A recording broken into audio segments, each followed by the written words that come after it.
Man, I just got some more disturbing news, bro. I don't know. Let me say this. I don't know if this is the facts, but I'm seeing it all over the places where I ain't supposed to see it, bro. Most of y'all probably haven't heard this yet, but like I said, this is alleged. And I just want to say, please, TJ, get well, man. It's crazy because the same thing they saying about Lil Tjay is the same thing that they said about King Von. Emergency surgery and this, that, and the third, right? You remember when King Von got killed? Or before they announced that he passed away, he was undergoing emergency surgery, which is you in critical condition. It's not emergency surgery. Let's be clear what that is. But shout out Lil Tjay. He always was a good guy. He was cool every time I seen him. Real nigga. Every time I seen him, been in the same room with him, spoke with him. Cool. Several times. But I'm hearing Lil Tjay got hit up 7 times, bro. Him and his entourage. And I don't know if he took all 7 or if collectively they took, or I'm not sure. I'm hearing switches. I'm hearing the shit you ain't supposed to hear, bro.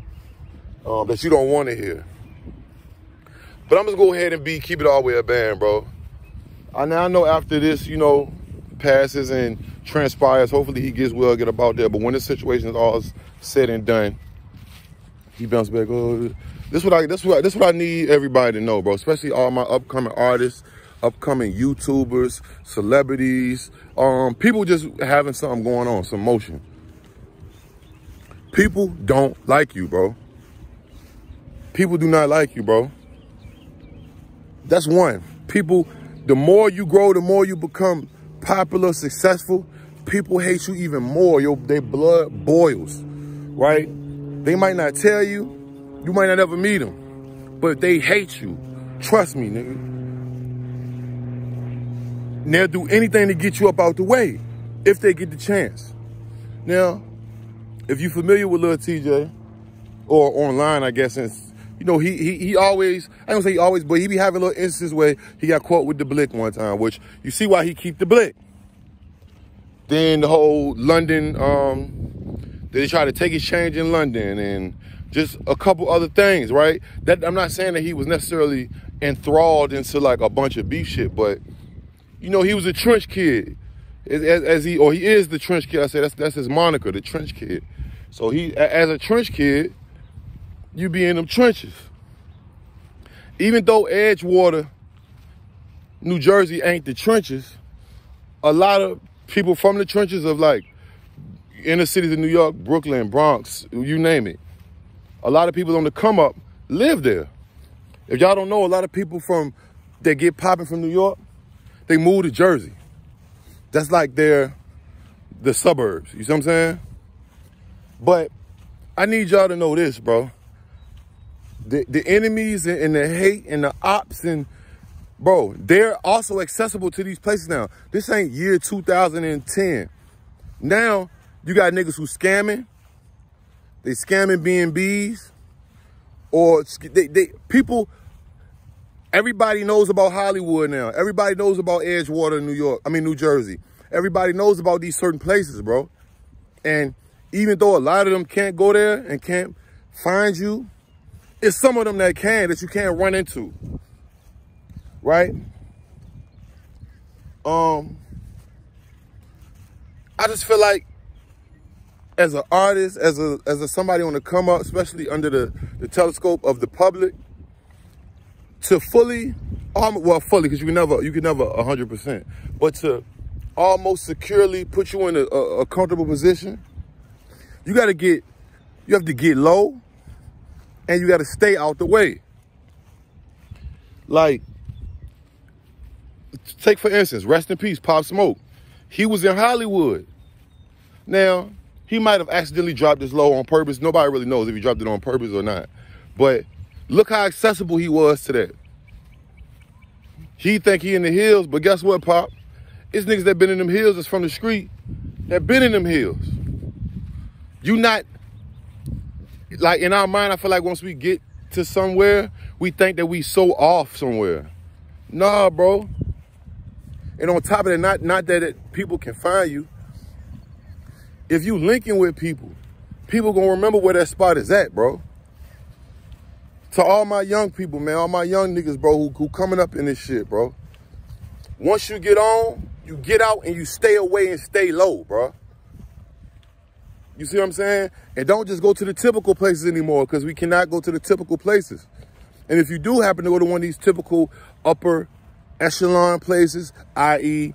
your Edgewater, New Jersey, your Hollywood, Californias, your Atlanta, rest in peace, King Von.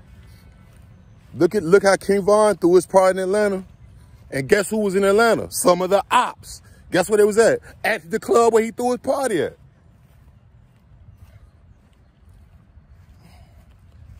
Hip hop and being a celebrity, being in the eye, is one of the most dangerous things now. It's not just, it's rap. It's being a rapper. But being in the eye is definitely one of the most dangerous positions to be in, bro. You got the devil at your door every day, bro. You got niggas who see you shining, looking good, even if they see you from a distance on TV or on a YouTube, or you shining, you looking good. Niggas hating on you. They don't want to see you make it. They want to take it. You got niggas out here who been doing bad since the pandemic hit. I had to tell my homie that. Like, bro, we've been doing good through the whole entire, before the pandemic, throughout the whole entire pandemic. Right? By the grace of God. By the grace of God. And it's getting better. Look how God blessed a nigga with the YouTube shit. Me personally, I'm speaking on. But before this, a nigga was doing good already. I'm going to tell you this. For me, it was like the pandemic never happened.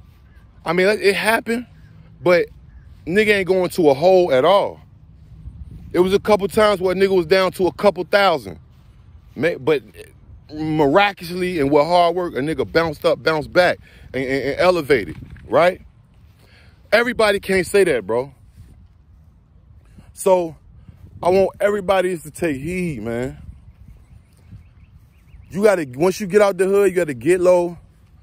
Don't even let niggas know where you at. Don't be doing nothing underhanded. Because you would expose yourself.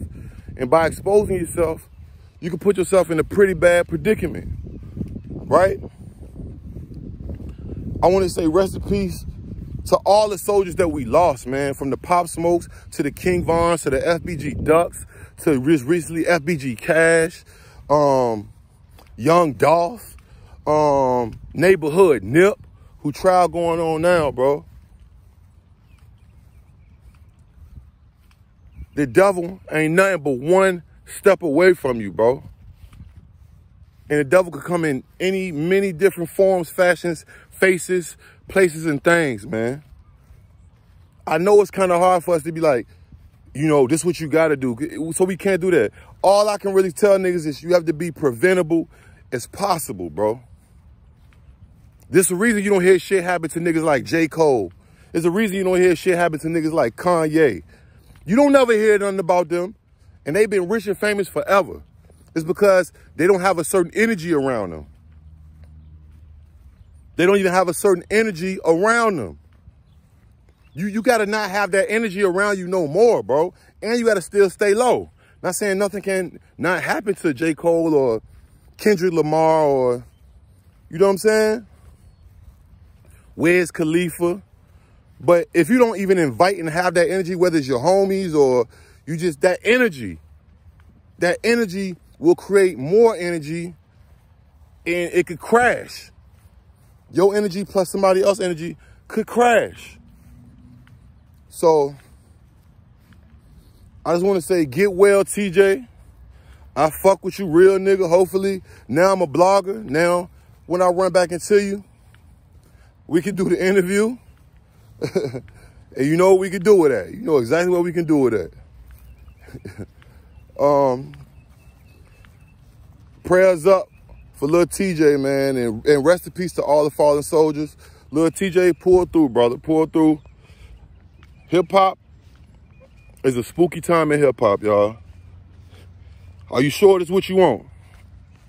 Because if you do want this, you have to move accordingly. I'm gone.